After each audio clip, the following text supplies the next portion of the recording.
ना ही मतलब कोई अभी कॉल करता है और नहीं कॉल करने पे रिसीव करते हैं लोग, बहुत लोग। और सबने बोला था कि भाभी हम आपको उनका जो एक चैनल है उस पे हम अपना मतलब मंथली में एक एक सॉन्ग देंगे, तो लेकिन अभी तक तो उन्होंने कोई अभी सॉन्ग नहीं दिया। कल्लू जी बोले थे, समर सिंह जी बोले थे। क्या स्वर्गीय राइटर भोजपुरी के कोहिनूर श्याम देहाती की पत्नी को और परिवार को नहीं दे रहा है कोई मदद का वायदा करके भी क्या पीछे हट रहे हैं भोजपुरी के तमाम बड़े स्टार्स। भोजपुरी के अनूठे राइटर श्याम देहाती भले ही आज हम सबके बीच इस संसार में ना मौजूद हो, मगर उनके बनाए खूबसूरत और बेजोड़ गाने आज भी लोगों के कानों में, उनके फोन में खूब गूंजते हैं, बजते हैं। हालांकि उनके जाने के बाद तमाम भोजपुरी समाज उनके घर परिवार वालों के साथ एक मजबूत दीवार की तरह उस वक्त खड़ा था। लेकिन हाल ही में इस कहानी का एक दूसरा पहलू भी सामने आया है, जिसमें कि दिवंगत राइटर की पत्नी ने तमाम स्टार्स को लेकर ये कहा है कि मदद का भरोसा दिलाकर कोई अब उनकी मदद करने को आगे नहीं आ रहा। उस वक्त तो सबने उनका साथ देने के लिए उनके परिवारजन का सहारा बनने जैसी बड़ी बड़ी बातें सबके सामने कही थी, लेकिन अब फोन तक किए जाने के बावजूद भी उन्हें सामने से मदद नहीं दी जाती। आपको बता दें कि श्याम देहाती की पत्नी ने यह आरोप या बातें उन तमाम स्टार्स के लिए कही है जिन्होंने उस समय राइटर के निधन पर हर उन्हें मदद मुहैया कराई जाएगी ऐसा भरोसा उनके परिवारजन को दिलाया था। इसमें कौन से स्टार शामिल है उनकी बात की जाए तो superstar Khesari Lal Yadav, Justin Bieber star कहे जाने वाले सुपरस्टार अरविंद अकेला कल्लू और एक दो और स्टार सिंगर्स के नाम उन्होंने लिए।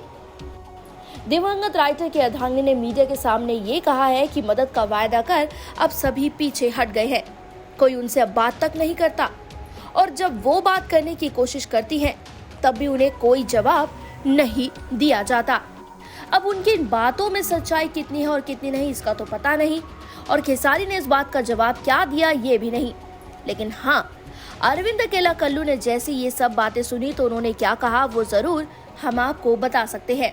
कल्लू ने कहा, हाथ जोड़ते हुए सबसे पहले तो भाभी जी को प्रणाम, नमस्ते, क्षमा चाहता हूँ अगर ऐसा उन्हें महसूस हुआ। हाँ, मैं किसी वजह से उनसे बात नहीं कर पाया या मदद नहीं कर पाया। अभी हाल फिलहाल में मेरा भी एक्सीडेंट हुआ है, इस वजह से मैं काफी परेशान था। मेरे प्रोजेक्ट अचानक से रुक गए, सब कुछ उथल पुथल सा हो गया था। मैं अपने ही कामों में उलझा रह गया, फिर उसके बाद लंदन चला गया, इसलिए मैं इस बात पर ध्यान ही नहीं दे पाया। खुद 6 महीने से मैं बहुत से लोगों के कांटेक्ट में, संपर्क में नहीं हूँ। रही बात जिन लोगों ने किया था वायदा, वो वक्त से वायदा पूरा नहीं कर पाए उसकी, तो जरूर उनकी भी कुछ न कुछ मजबूरी रही होगी। तो अब हम सब मिलकर बैठकर बात करेंगे। अब मैं जल्द से जल्द भाभी जी से बात करूंगा, उन्हें हर जरूरी मदद देने की कोशिश भी करूंगा। ऐसा नहीं है कि मैं अब ये सब कैमरा है इसलिए कह रहा हूँ, लेकिन हम सब मिलकर जो हमसे बन पड़ेगा वो जरूर करेंगे। मिलकर हम उनके और उनके परिवार के ऐसे कुछ जरूर करेंगे कि फिर उन्हें कभी जिंदगी भर मीडिया के सामने ना आना पड़े। मैं पूरी कोशिश करूंगा, मैं खुद ट्राई करूंगा। इसलिए कि वो अब आवाज उठा रही है इसलिए नहीं, मैं पहले से ही ऐसा सोचे बैठा था, बस वक्त की कमी के कारण नहीं कर पाया। मगर अब अपनी तरफ से कोशिश ऐसी जरूर करूंगा उनके लिए सबके साथ मिलकर कुछ अच्छा कर सकूं। भाई कल्लू ने तो इस पूरे मामले पर अपनी सफाई और आगे की क्या मदद उन्हें वो देंगे इस बारे में साफ स्पष्ट तौर पर अपना इरादा बता दिया है। देखना रहेगा कि खेसारी समेत तमाम दूसरे स्टार्स अब इस बात पर क्या रिएक्शन अपना देते हैं और इस बार सिर्फ कहकर नहीं बल्कि करके कोई मदद श्याम देहाती के परिवार तक पहुंचाते हैं या नहीं। इस बारे में आप लोगों का क्या सोचना, कहना है बता दीजिएगा हमें। शेयर कीजिएगा अपना ओपिनियन, अपनी राय नीचे कमेंट सेक्शन में। पूर्वांचल लाइव की ऐसी ही लेटेस्ट और चटपटी अपडेट्स और गॉसिप के लिए बने रहिए अपने फेवरेट चैनल पूर्वांचल लाइव के साथ।